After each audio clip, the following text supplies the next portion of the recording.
Hi ಎಸ್.ಎಲ್.ಎಂ borewells ನೋಡಿ casing fit ಮಾಡ್ತಾ ಇದ್ದೀರಿ.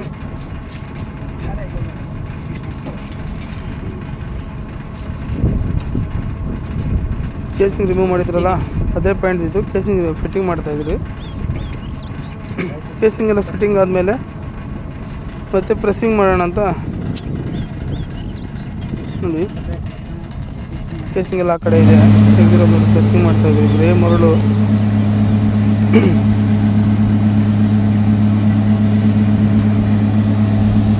ನೀರು ಮಾತ್ರ ಈ ಪಾಯಿಂಟಲ್ಲಿ ತುಂಬ ಚೆನ್ನಾಗಿದೆ ಬಿಡ್ರಿ, ಅದು ನಾವು ಹೇಳೋಕ್ಕೆ ಆಗಲ್ಲ, ಆ ಥರ ಇದೆ ನೀರು ಮಾತ್ರ, ಭಯಂಕರ ನೀರು. ನಾವು ಸುಮಾರು ದಿವಸ ಆಯಿತು ಆ ಥರ ನೀರು ನೋಡಿ, ಈಗ ಗೊತ್ತಾಯ್ತು ಇಲ್ಲಿ ಮತ್ತೆ ಈಗ ನೋಡಿದ್ರಿ ಈ ಥರ ನೀರು.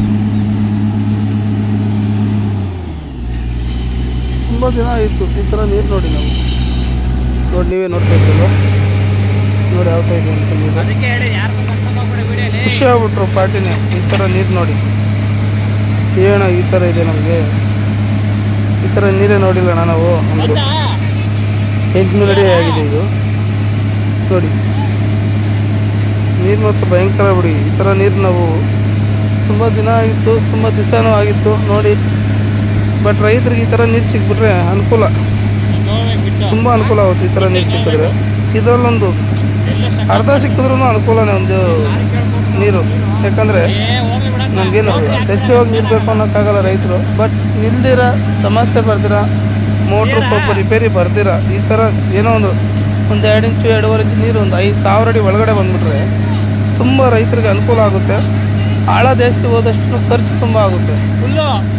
ಅದು ಮೋಟ್ರು, ಪಂಪು, ಕೇಬಲ್ಲು, ಪೈಪ್ ಎಲ್ಲ ಹಾಕ್ಬೇಕಂದ್ರೆ 5-6 ಲಕ್ಷ ಬೇಕು. ಅಷ್ಟು ಡೀಪ್ ಹೋಗ್ಬೇಕಂದ್ರೆ ಏನೊಂದು 700-800 ಅಡಿ ಒಳಗಡೆ ಸಿಕ್ಕಿದಾಗ ತುಂಬ ಅನುಕೂಲ ಆಗುತ್ತೆ ರೈತರಿಗೂ. ಇದರಲ್ಲಿ ತುಂಬ ನೀರಿದೆ ಬಿಡಿ. ಇದರಲ್ಲೊಂದು 10-15% ಆದರೂ ಸಿಕ್ಕಿದ್ರೂ ಅನುಕೂಲನೇ. ತುಂಬ ಅನುಕೂಲ ಆಗುತ್ತೆ ರೈತರಿಗೆ. ಏನು ಪ್ರಾಬ್ಲಮ್ ಇದ್ದರೆ ಇಕ್ಕಿರೋ ಬೆಳೆಗೆ ಒಳ್ಳೆ ರೇಟ್ ಸಿಕ್ಕಿ ಒಳ್ಳೆ ಬೆಳೆ ಬೆಳೆದು ಬಿಟ್ರೆ ರೈತರಿಗೆ ಅದೇ ಸಂತೋಷ.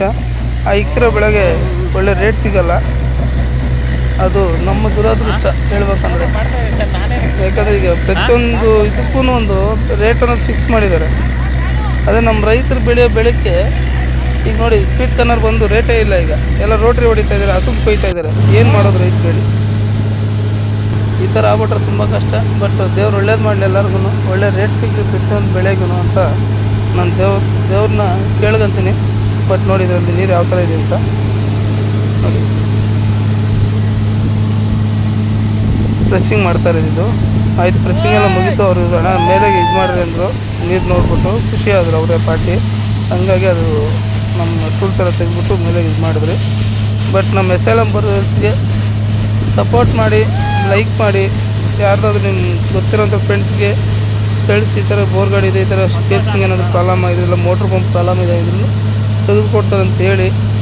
ನಾವು ಆಲ್ರೆಡಿ ಈಗ ಕನಕಪುರ, ಹಾಸನ್ನು, ಈ ಕಡೆ ಚಿತ್ರದುರ್ಗ, ಶಿರಾ, ಪಾವಗಡ ಆಲ್ಮೋಸ್ಟ್ ಅದು ಸರೌಂಡಿಂಗಲ್ಲಿದೆ. ಚಿಕ್ಕಬಳ್ಳಾಪುರ ಏನಿದೆ 100-150 ಕಿಲೋಮೀಟ್ರ್ ಸರೌಂಡಿಂಗಲ್ಲಿದ್ರಿ.